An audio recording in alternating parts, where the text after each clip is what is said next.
Suara derap langkah ribuan prajurit gabungan Mojopahit dan Mongolia kini menyusuri tepi sungai Brantas. Mereka membubarkan sekelompok belalang sembah yang berkerumun usai menikmati pagi.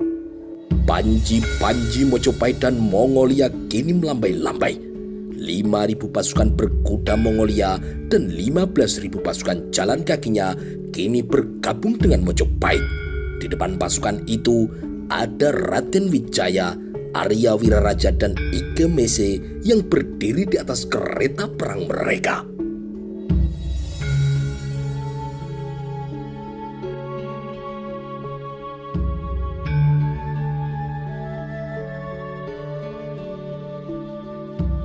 Suasana alam di barat sungai Brantas yang berbukit-bukit kini membuat pasukan berkuda Gausing dan separuh pasukan Mojopahit tidak dapat bergerak dengan cepat.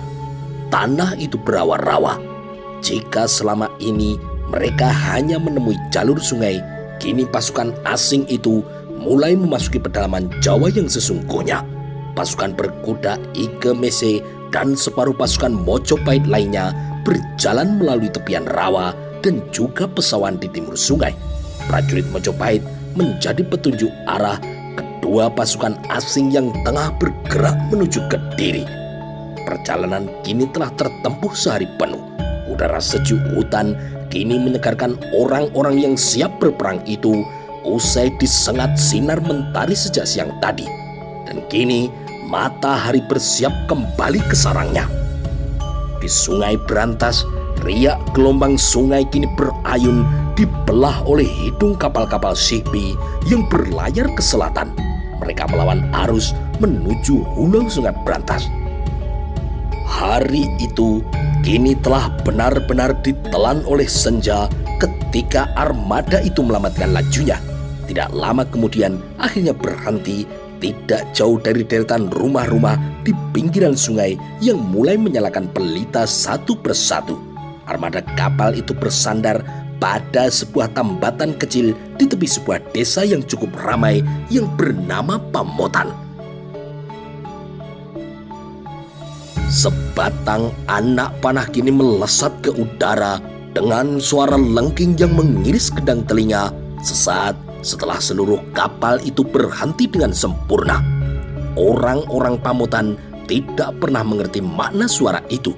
Tidak lama kemudian terdengar kembali suara yang sama. Kali ini dari arah timur sungai. Siulan jawaban menguak ketenangan senja dan orang-orang pedalaman itu kini mulai terlihat gusar. Itu suara isyarat. Gemetaran kini tubuh Ki Lurah Pamotan. Kehadiran kapal-kapal itu mengejutkan penduduk di desanya. Tidak seperti biasanya, suara pikuk itu muncul tiba-tiba di sungai yang biasanya terdengar lengang.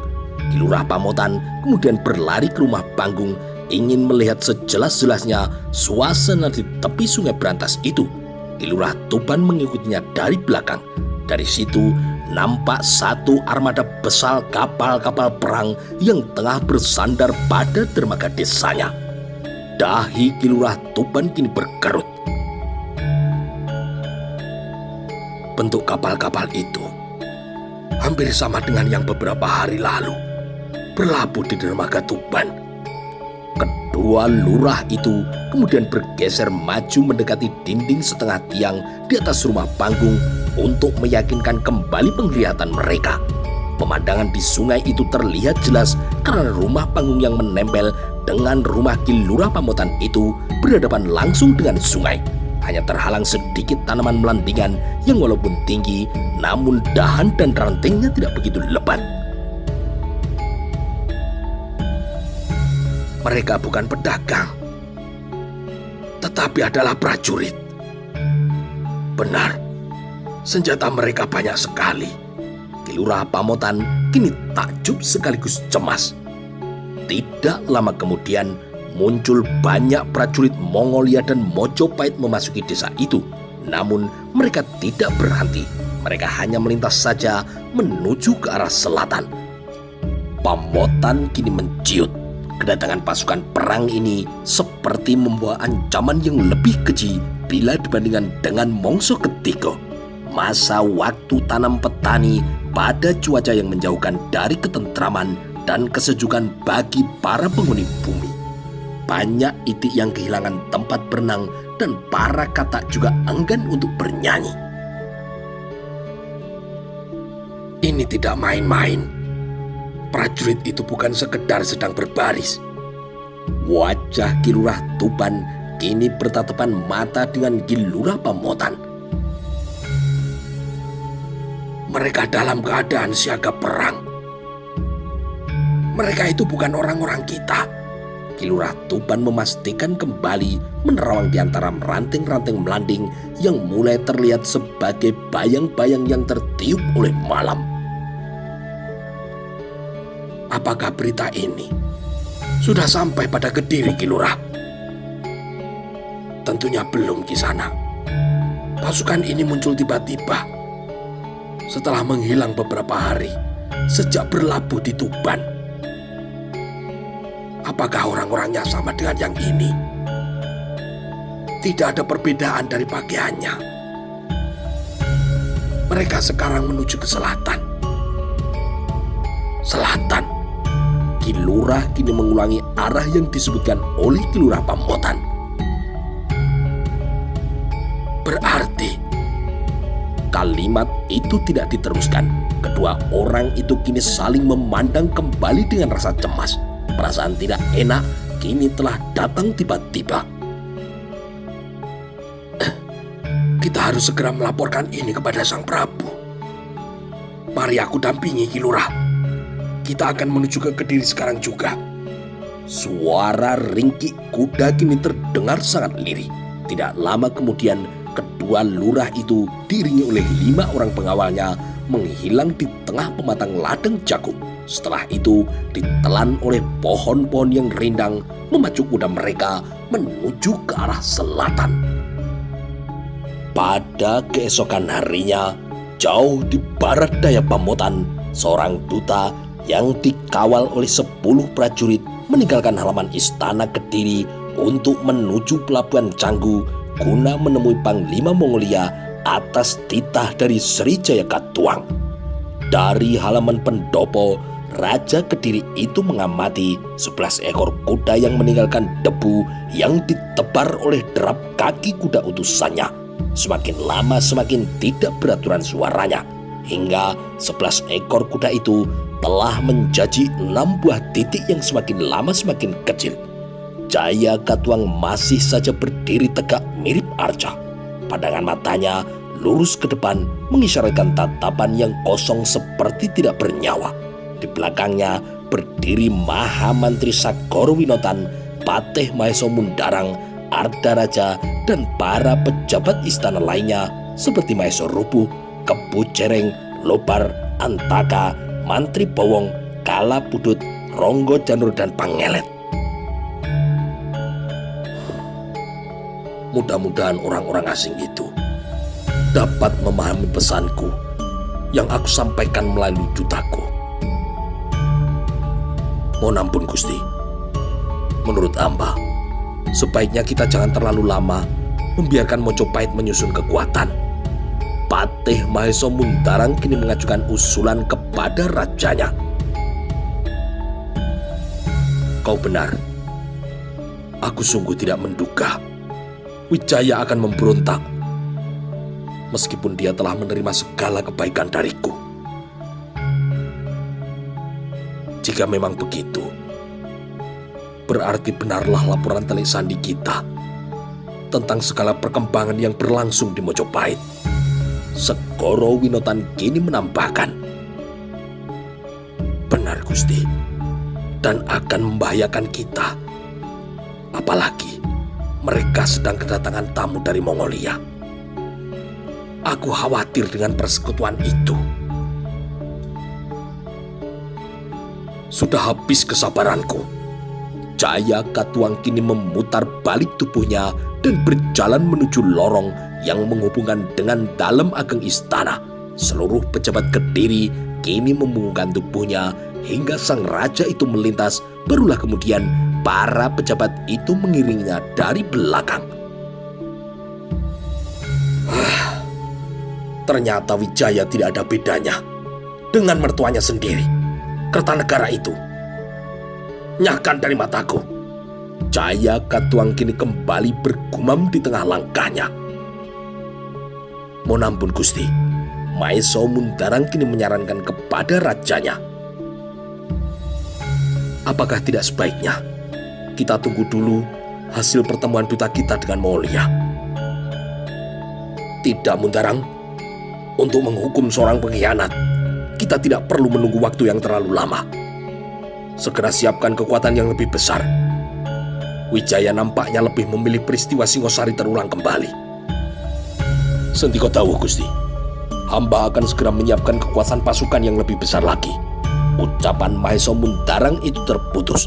Terdengar suara kuda yang memasuki halaman pendopo. Jaya Katuang kini menoleh ke belakang. Mengapa mereka kembali lagi? Seekor kuda kini berhenti tepat di depan tangga masuk pendopo. Dengan tangkas, penunggangnya bergegas turun dan berlari mendekati rombongan sang raja. Mohon ampun Gusti, telah datang Ki Lurah Tuban dan Pamotan untuk menghadap Yang Mulia Gusti Prabu, ucap seorang bekel Bayangkara. Jaya Katuang kini menganggukkan kepalanya. Setelah beberapa saat menunggu tidak terlalu lama, kemudian masuklah kedua orang petinggi desa itu. Mereka dengan sangat gugup kini menghadap rajanya.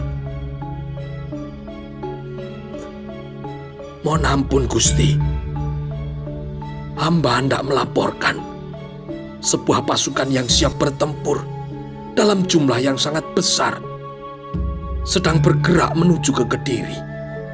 Merahlah kini wajah sang raja. Siapa mereka? Iring-iringan kapal asing yang pernah mendarat di Tuban, sebagaimana pernah hamba laporkan dulu. Ternyata memang benar, itu adalah armada perang dari Mongolia. Mongolia? Benar Gusti, pasukan perang itu datang dari Mongol. Dutaku sedang menuju ke sana untuk menyampaikan pesanku kepada orang-orang asing itu. Kedua lurah itu menundukkan kepala. Tidak sepatah kata pun kini keluar dari mulutnya. Pejabat istana yang lain kini juga menjadi bingung. Telunjuk Jaya Katuang kini diacungkan kepada patinya. Benar katamu, mereka datang dari Mongol dan untuk menuntut balas kepada Singosari. Namun mereka dibelokkan.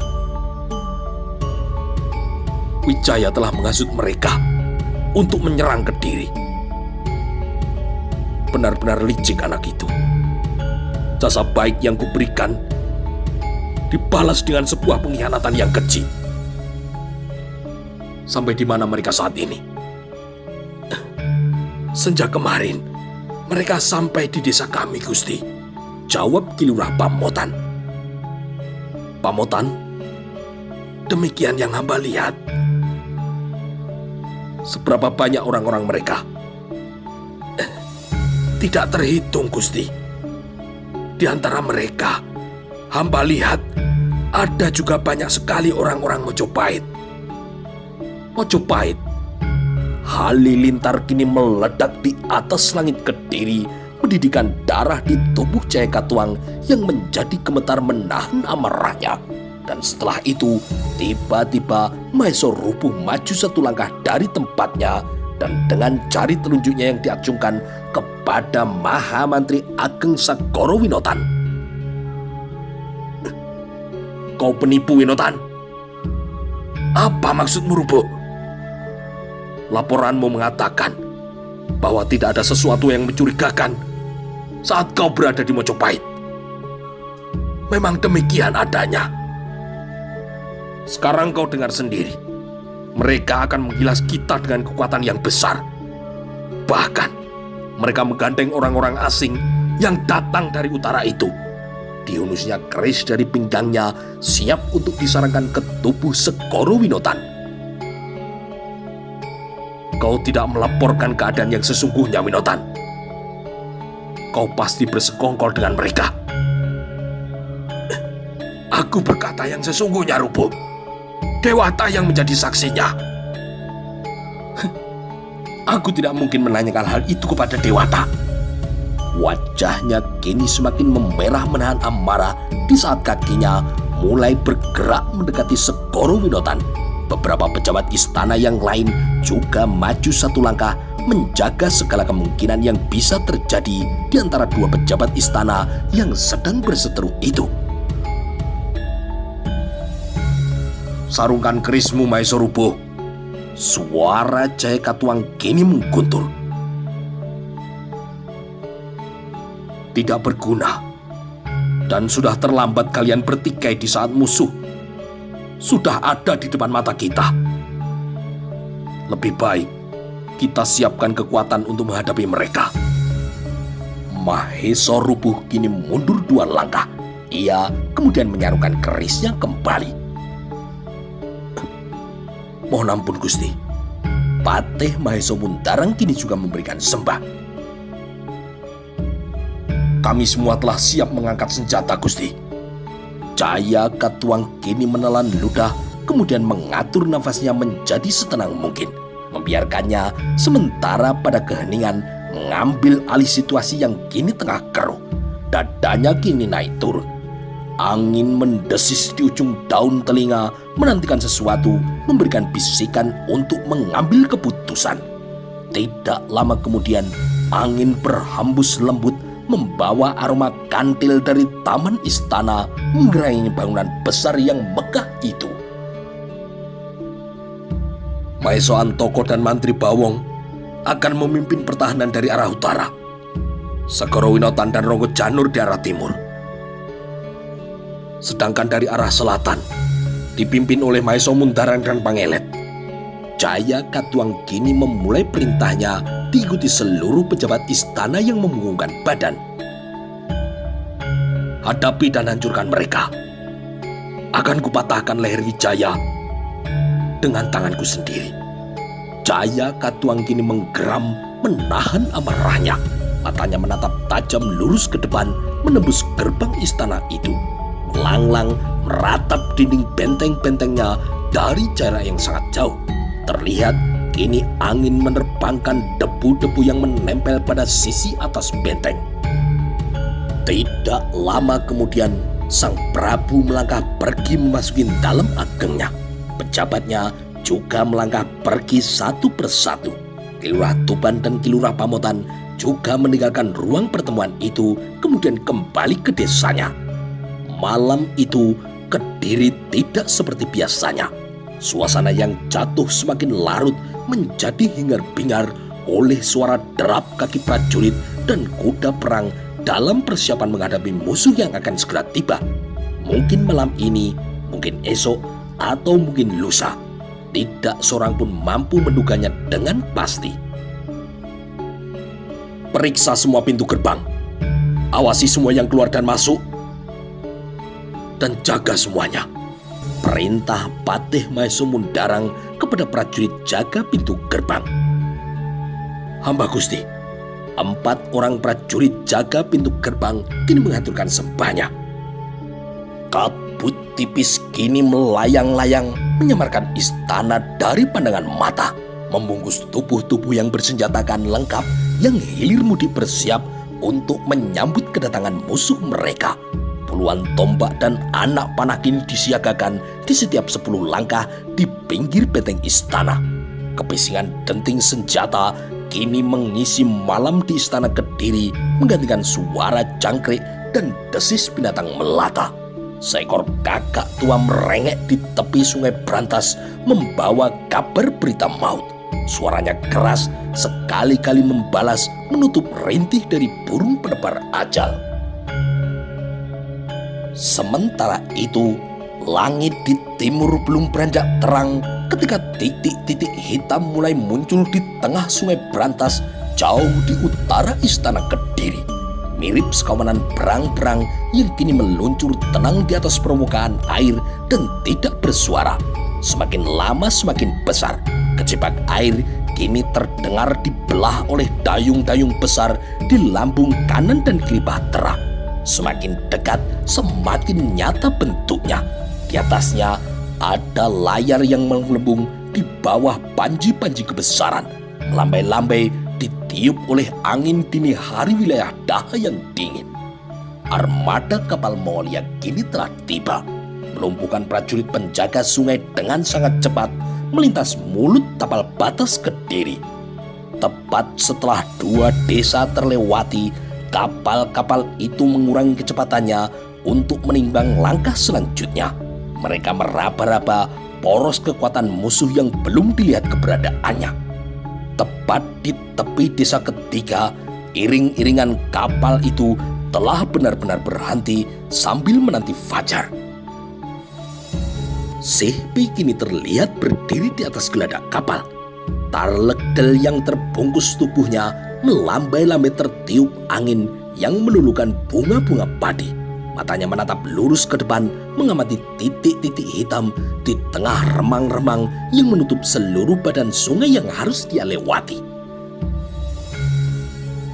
Ada yang akan mencegatku di depan.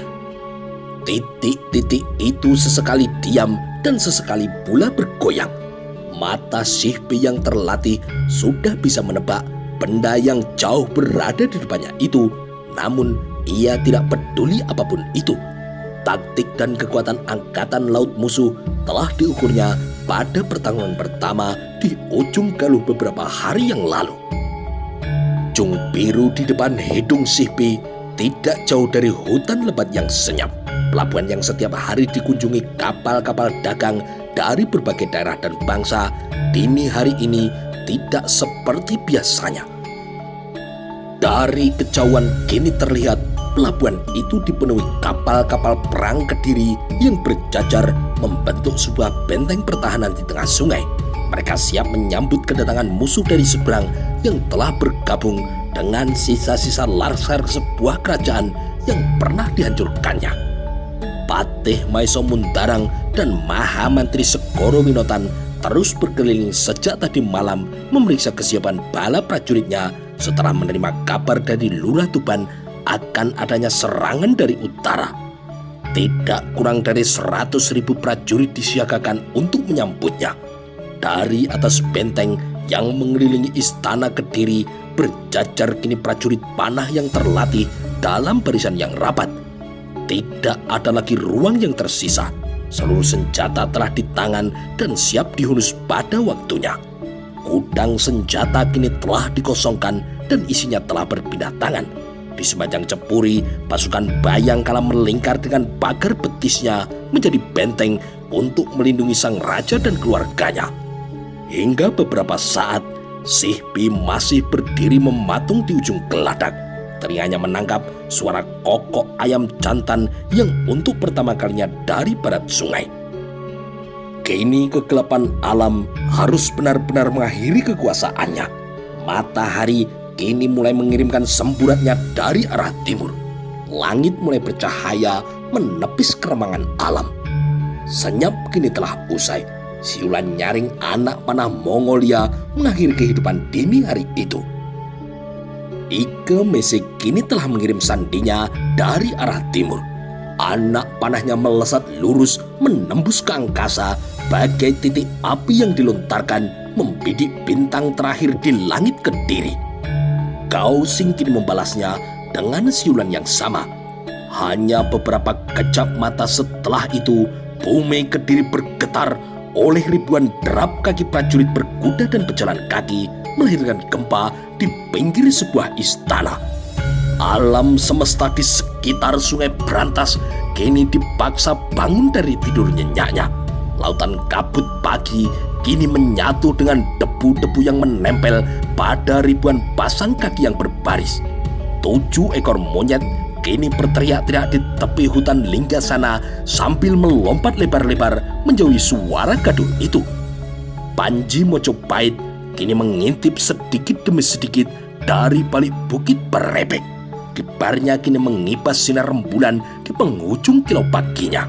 Terlihat dari atas benteng istana Kediri di mana puluhan ribu pasang mata prajurit kini telah menatapnya dengan tajam. Kereta perang Ikemese dan juga Arya Winaraja kini bergerak pasti meluncur dari utara. Mereka bertemu dengan Raden Wijaya dan pasukannya yang baru datang melalui jalur Singosari. Dua kekuatan itu kemudian bertemu dari arah utara dan timur. Di benteng utara Kediri, Jaya Katuang telah menempatkan Mahamantri Sakrawinotan dan Senopati Ronggo Janur untuk memimpin pasukannya. Mendidih kini darah Mahamantri Kediri itu setelah mengetahui pengkhianatan yang dilakukan oleh menantu Raja Singosari terakhir kepada Kediri itu. Ia tertipu pada masa kunjungannya di Mojopahit. Langkah kaki sang waktu kini terus bergulir. Sinar mentari telah menyentuh pucuk-pucuk daun timoho di timur istana. Siulan anak panah isyarat Mongolia kini telah terdengar kembali. Meringingkan bulu kuduk seluruh satwa memberi perintah kapal Sihbi untuk kini bergerak kembali. Pada tanggal 20 Maret tahun 1293 Masehi, fajar kini menggeliat tanpa permisi di Kediri. Perang terbesar di awal tahun telah tergelar tanpa bisa dibendung. Saat yang ditunggu kini telah tiba. Tepat pada hari ke-15 sejak berlabuh di Jawa, armada kapal Sihbi kini meluncur tiba-tiba. Gelar panah cepat kini diandalkannya pada pukulan yang pertama. Sorot mata Sihbi kini penuh harapan. Ingin secepatnya merusak perisai air musuhnya dan menggunakan taktik lambung gelar kuda yang berjajar Kediri. Kapal-kapal Mongolia kini membiarkan keterangan alur gelombang sungai Brantas.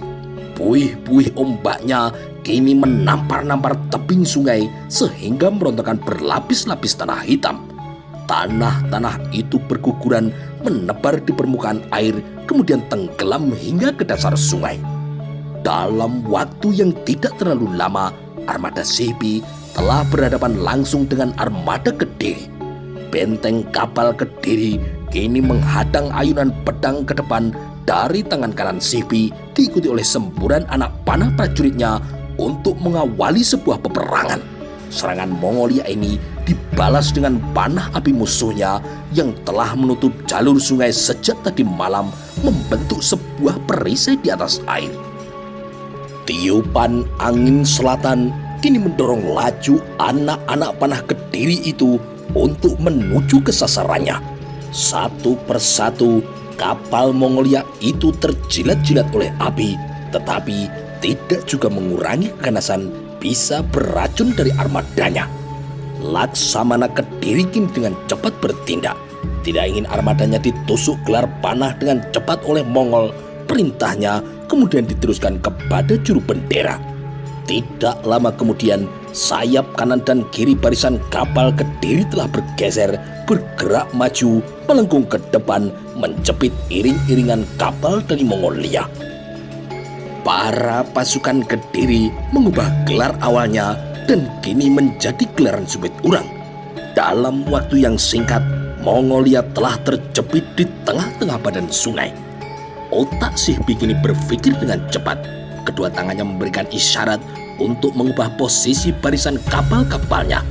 Dengan memanfaatkan kekuatan angin yang sedang di pihaknya, membuat kapal-kapalnya meluncur dengan kecepatan yang tidak terbayangkan. Dalam waktu yang singkat, gelar Subit Urang Kediri akan dihajarnya dengan jepitan yang lebih tajam laksana kalajengking. Namun Sihbi salah. Ternyata ujung capit Kediri tidak setumpul yang dibayangkan. Armadanya kini nyaris kehabisan ruang geraknya. Benturan antar kapal kini tidak dapat dihindari. Lantai geladak kini retak, tidak kuat menjaga papan-papan kayunya. Dudukan pinggirnya somplak dan tidak kuat lagi menyangga ikatan sambungan antar kayu-kayu yang dijadikan penumpangnya. Ratusan prajurit di kedua belah pihak kini terpental laksana gabah yang dimuntahkan ke tengah-tengah pusaran angin. Jerit garang prajurit kedua pasukan yang bermusuhan itu kini berlomba-lomba meneguk nyali lawan di depannya. Setiap kapal kini berebut mencari musuhnya sendiri-sendiri. prajurit Kediri dan Mongolia saling melompat ke atas kapal lawan dengan senjata yang terhunus siap untuk menghisap darah musuhnya. Prajurit Kediri menyerang dengan gagah berani, menerjang ke sarang musuh susul menyusul, merobek leher prajurit Mongolia ganti berganti. Sihpi kini terkejut. Ia tidak pernah menyangka prajurit Kediri lebih tangguh bila dibandingkan dengan dugaannya. Serangannya yang diawali kekuatan penuh dengan mudah ditangkis oleh musuhnya. Satu persatu prajuritnya kini terjungkal ke dalam sungai. Kapal-kapal Sihpi kini tertahan kuatnya jepitan dari Kediri. Pucat pasilah kini wajah Sihpi. Sepertiga armadanya kini telah mencium bau lumpur dasar sungai. Sejak awal pertempuran di sungai itu, Kausing menunggu saat terbaik kapan ia harus bertindak. Ketika mendapati sekutunya kewalahan menghadapi musuhnya, maka Korcinya yang telah berbaris di tepi sungai segera menggempur musuh Sihpi setelah mengganti anak panahnya sesuai dengan kebutuhannya. Setiap satu prajurit Kausing berbekal 60 anak panah dalam kantongnya yang terdiri dari 30 berbatang pendek dengan busurnya yang juga pendek untuk pertempuran jarak jauh dan 30 yang berbatang panjang untuk pertempuran jarak dekat. Bagai ribuan sengat anak lebah, anak panah berbatang pendek Kausing kini menghambur serentak membinasakan lawannya. Gelegar suara perang kini mengaum, memantul-mantul hingga dinding Bukit Mas Kumambang. Barisan kapal Kediri yang sebelumnya berhasil dipertahankan kini telah rontok dihajar oleh pasukan Kausing tiada habisnya. Sumpah serapah Laksamana Kediri kini tertutup oleh desing panah api Kausing yang bagaikan hujan lebat. Benteng pertahanan sungai Kediri kini telah jebol. Kediri tidak mampu membuat tawar terkaman Kausing dari belakang. Kini kekuatan Sihpi telah pulih kembali. Dua kekuatan itu kemudian bergabung menjadi gunung yang kokoh dengan api laharnya yang menyambar-nyambar Kediri. Menjelang matahari merengkuh sepertiga perjalanannya, permukaan sungai Brantas kini menjadi merah kehitam-hitaman. Darah para prajurit yang bercampur puing-puing kapal terbakar kini memadatinya. Sebagian puingnya hanyut dan sebagian lagi tenggelam ke dasar sungai. Pertahanan Kediri di sungai itu tidak mampu menahan serangan Mongolia yang dipaksa mundur melawan arus sungai ke selatan. Mereka kemudian disambut oleh bentangan kedua sayap Bukit Penanggungan. Sisa prajuritnya yang selamat dan tercebur kini menjadi sasaran empuk anak panah dari Mongolia.